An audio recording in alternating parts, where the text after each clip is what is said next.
আল্লাহু তাআলা আনহুমা ফাতিমা রাদিয়াল্লাহু তাআলা আনহাকে বিবাহের প্রস্তাব কিভাবে নবীজির সামনে দিবেন। হযরত আলী রাদিয়াল্লাহু তাআলা আনহু লজ্জা পেলেন। কিন্তু আমাদের সমাজে আজকে লজ্জা বলতে নেই। আমার দেশের সোনার ছেলেমেয়েরা পড়াশোনা করার জন্য কলেজে যায়, ভার্সিটিতে যায়। যাওয়ার পর ছেলে চয়েস করে মেয়েকে, নতুবা মেয়ে চয়েস করে ছেলেকে। কিছুদিন যাওয়ার পর বাবার সামনে এসে ছেলে বলে, বাবা অমুকের মেয়ের সাথে যদি বিবাহ না দাও, অথবা মেয়ে এসে বাবার সামনে বলে, বাবা অমুকের ছেলের সাথে যদি বিবাহ না দাও তাহলে আত্মহত্যা করব, গলায় রশি দেব। এই পবিত্র সম্পর্ক যখন বাবা মেনে নিতে পারে না, একটা পরিবার মেনে নিতে পারে না, এই পবিত্র প্রেমের বিচ্ছেদ সইতে না পেরে আমার দেশের হাজার হাজার সোনার ছেলে মেয়েরা আত্মহত্যার পথটা বেছে নেয়, ঠিক কিনা? ও যুবক,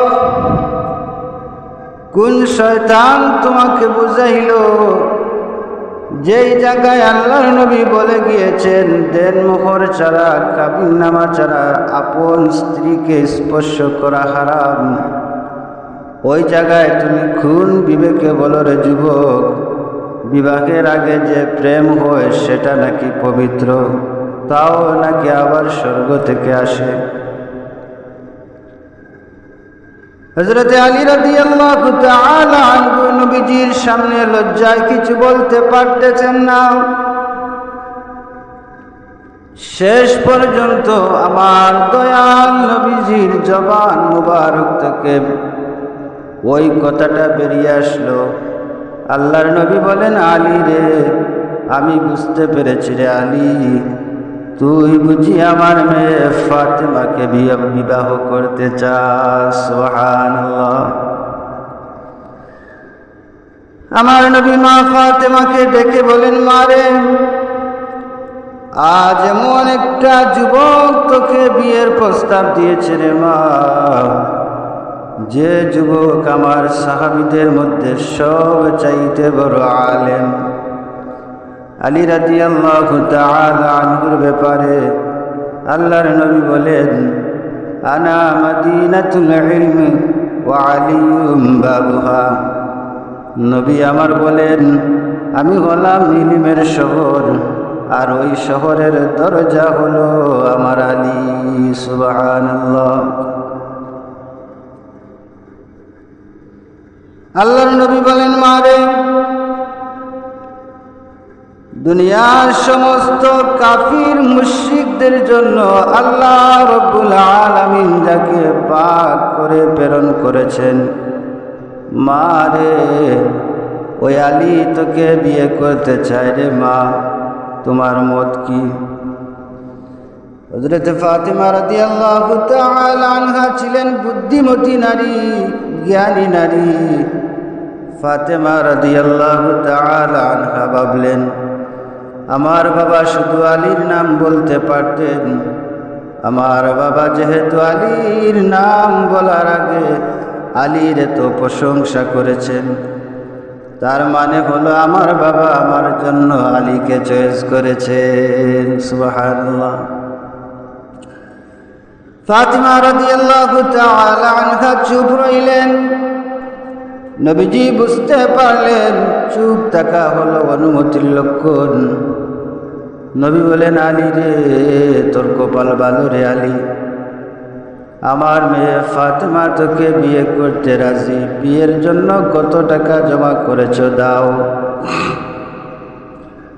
হযরত আলী রাদিয়াল্লাহু তাআলা আনহু বলেন, ইয়া রাসূলুল্লাহ, ইয়া হাবিবাল্লাহ, ওগো আল্লাহর পয়গম্বর, আমি আপনার পরিবারের একজন সদস্য, নবী গো, আপনার চুলায় যেদিন আগুন হয় ওই দিন আমি আলী রাদিয়াল্লাহু তাআলা আনহু খাবার খায়, যেদিন আপনার চুলার মধ্যে আগুন হয় না নবী গো, ওই দিন আমি আলী সারাদিন উপবাস থাকি, আমার কাছে তো টাকা নাই গো নবী। তবে ইয়া রাসূলুল্লাহ, ইয়া হাবিবাল্লাহ, আপনি যদি অনুমতি দেন নবী গো, যুদ্ধের ময়দান থেকে একটি ডাল পেয়েছিলাম, ওই ডালটা আমি বিক্রি করে দেই। আল্লাহর নবী বলেন, আলী রে, যাও ডালটা বিক্রি করে দাও।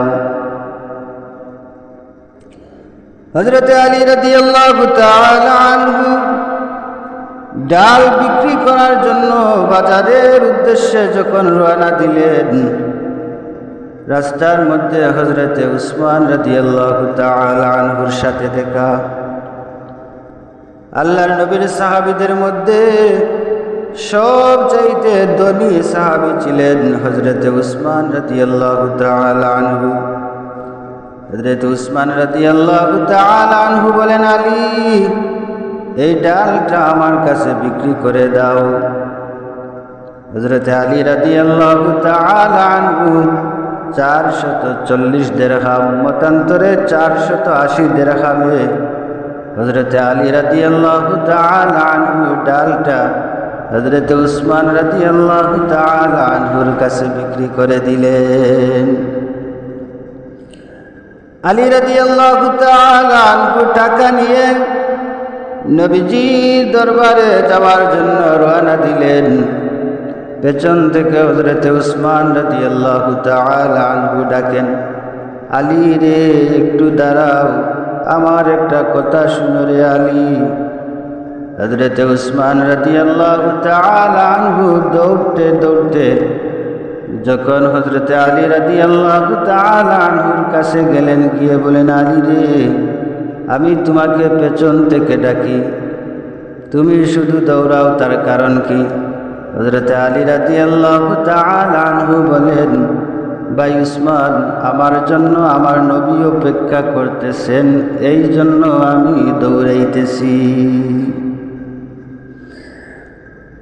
হযরত উসমান রাদিয়াল্লাহু তাআলা আনহু বলেন, আলী, এই ডালটা এখন কাট। আলী রাদিয়াল্লাহু তাআলা আনহু বলেন, কেন? এটা তো আমার ছিল, আমি তোমার কাছে বিক্রি করে দিয়েছি, সুতরাং এই ডালটা এখন তোমার। হযরত উসমান রাদিয়াল্লাহু তাআলা আনহু বলেন, আলী রে, তুমি টাকা কি পেয়েছো? আলী বলেন, হ্যাঁ, আমি টাকাও পেয়েছি। উসমান রাদিয়াল্লাহু তাআলা আনহু বলেন, আলী, মনে যদি কিছু না নাও রে আলী, টাকা তো দিলাম, এই ডালটাও আবার পুনরায় তোমাকে ফেরত দিয়ে দিলাম। সুবহানাল্লাহ। হযরত আলী রাদিয়াল্লাহু তাআলা আনহু বলেন, ভাই উসমান, আমার বিপদের দিনে তো বড় উপকার আমার জন্য করেছো তুমি। বিয়ে করব, টাকা পয়সা নাই।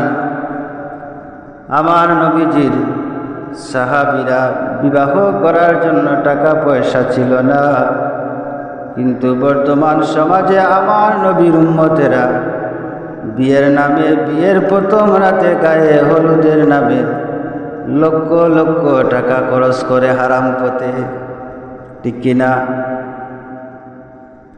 হযরত উসমান রাদিয়াল্লাহু তাআলা আনহুকে বলেন, ভাই উসমান, আমার বিপদের দিনে তো বড় উপকার করলে, তার কারণ কি? ডালটা আমাকে আবার পুনরায় ফেরত দিলেন, তার কারণ কি? হযরত উসমান রাদিয়াল্লাহু তাআলা আনহু বলেন, আলী রে, আমার জীবনে আমি অনেক ইবাদত করেছি, অনেক তাসবিহ তাহলিল করেছি, অনেক জিকির করেছি, অনেক তিলাওয়াত করেছি, অনেক তাহাজ্জুদ পড়েছি, অনেক রোজা রেখেছি। আমার কোন ইবাদত আল্লাহর কাছে কবুল হয় আর কোনটা হয় না, আমি উসমান সেটা জানতে পারি না। আল্লাহ রাব্বুল আলামিন কিয়ামতের কঠিন মুসিবতের দিন আল্লাহ রাব্বুল আলামিন যেই দিন হাসরের মাঠটা সাজাবেন, সূর্যটা মাথার উপর চলে আসবে, সূর্যের তাপে মানুষের মাথার মগজটা বাতের মারের মতো উতরাতে থাকবে রে আলী। ওই দিন যদি আল্লাহ রাব্বুল আলামিন আমি উসমানকে কোনো কারণে আটকিয়ে রাখেন, আমি ওই দিন আল্লাহ রাব্বুল আলামিনের কাছে বলবো, আল্লাহ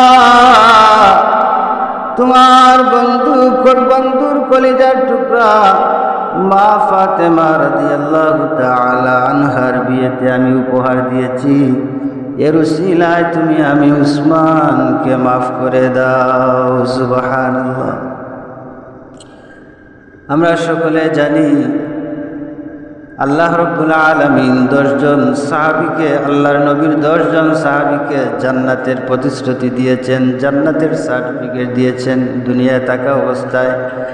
তার মধ্যে একজন হলেন হযরত উসমান রাদিয়াল্লাহু তাআলা আনহু। কিন্তু জান্নাতের সার্টিফিকেট পাওয়ার পর যদি এত ভয় ওনার অন্তরে থাকে, আমাদের তো আরো বেশি থাকার কথা। কিন্তু কিয়ামতের দিন নিয়ে আমাদের কোনো মাথা ব্যথা নাই। এটা আমরা কোনোদিন চিন্তাও করি না যে কিয়ামতের মাঠটা কেমন হবে, বিচারের দিন কি অবস্থা হবে, এটা আমরা কোনোদিন চিন্তাও করি না। হযরত আলী রাদিয়াল্লাহু তাআলা আনহু ও মা ফাতেমা রাদিয়াল্লাহু তাআলা আনহার বিয়ে হয়ে গেল। আল্লাহ পাক এক একজন করে হযরতে মা ফাতেমা রাদিয়াল্লাহু তাআলা আনহার গর্ভে এক এক করে 2টা সন্তান দান করেছিলেন। আমার নবী তাদের নাম রেখেছিলেন, একজনের নাম হাসান, আরেকজনের নাম হুসাইন রাদিয়াল্লাহু তাআলা আনহু। আমার নবী বলেন, এই 2টা নাম জান্নাতি নাম, দুনিয়ার কোনো মানুষ জানতো না। আমি সর্বপ্রথম আমার নাতিদের নাম রেখেছি। আল্লাহর নবী হাসান হুসাইন রাদিয়াল্লাহু তাআলা আনহুকে টুল দিয়ে চুমু দিতেন, দুনিয়ার কোনো মানুষ জানতো না। আল্লাহর রাসূল সাল্লাল্লাহু আলাইহি সাল্লাতু ওয়াসসালাম হাসান আর হুসাইন রাদিয়াল্লাহু তাআলা আনহুকে টুল দিয়ে চুমু দিয়ে দুনিয়ার মানুষদেরকে শিখিয়ে গেছেন, এটার নামই হলো ভালোবাসা। সুবহানাল্লাহ। ইমাম হাসান আর হুসাইন রাদিয়াল্লাহু তাআলা আনহু বড় হতে লাগলেন। আমার নবী দুনিয়া থেকে বিদায় নিলেন। আমার নবীর বিদায়ের 6 মাস পর মা ফাতেমা রাদিয়াল্লাহু তাআলা আনহা দুনিয়া থেকে বিদায় নিলেন। একদিন হযরত আলী রাদিয়াল্লাহু তাআলা আনহু আর মা ফাতেমা রাদিয়াল্লাহু তাআলা আনহা সেহরি খাওয়ার জন্য রাতের শেষ ভাগে জাগ্রত হলেন। সেহরি খেয়ে হযরত আলী রাদিয়াল্লাহু তাআলা আনহু মসজিদে চলে গেলেন, আর ফাতেমা রাদিয়াল্লাহু তাআলা আনহা ফজরের নামাজ পড়ে অন্যদিন জায়নামাজের মধ্যে বসে তাসবিহ তাহলিল করতেন। কিন্তু ওই দিন ফজরের নামাজ পড়ে ফাতেমা রাদিয়াল্লাহু তাআলা আনহু যেন একটা জিনিস তালাশ করতেছেন, পেরেশান করতেছেন। আলী রাদিয়াল্লাহু তাআলা আনহু বাড়িতে এসে দেখেন ফাতেমা রাদিয়াল্লাহু তাআলা আনহা হাসান আর হুসাইন রাদিয়াল্লাহু তাআলা আনহুর জামা ধুইতেছেন। আলী রাদিয়াল্লাহু তাআলা আনহু বলেন, ফাতেমা গো, তুমি এত পেরেশান কেন? ফাতেমা রাদিয়াল্লাহু তাআলা আনহা বলেন, আমি রাতের বেলা স্বপ্নে দেখেছি আমার বাবা বলতেছেন, মারে সেহরি খেয়েছ তোমার স্বামী আলীর সাথে, আর ইফতার করবে আমি বাবার সাথে জান্নাতে। সুবহানাল্লাহ। ফাতেমার আর বুঝতে বাকি নাই যে আজ আমি দুনিয়া থেকে বিদায় নিয়ে চলে যাব। এর জন্য ফাতেমা রাদিয়াল্লাহু তাআলা আনহা এত পেরেশান। এই কথা শুনে আলী রাদিয়াল্লাহু তাআলা আনহু কাঁদেন, মা ফাতেমা রাদিয়াল্লাহু তাআলা আনহাও কাঁদেন। হাসান আর হুসাইন রাদিয়াল্লাহু তাআলা আনহু এসে দেখেন মা কাঁদে, বাবাও কাঁদে। ডাক দিয়ে বলে, মা তুমি কাঁদো কেন, কি হয়েছে মা গো? ফাতেমা রাদিয়াল্লাহু তাআলা আনহা বলেন, না আমার কিছু হয় না, তোমরা তোমাদের নানার কাছে চলে যাও। হাসান হুসাইন রাদিয়াল্লাহু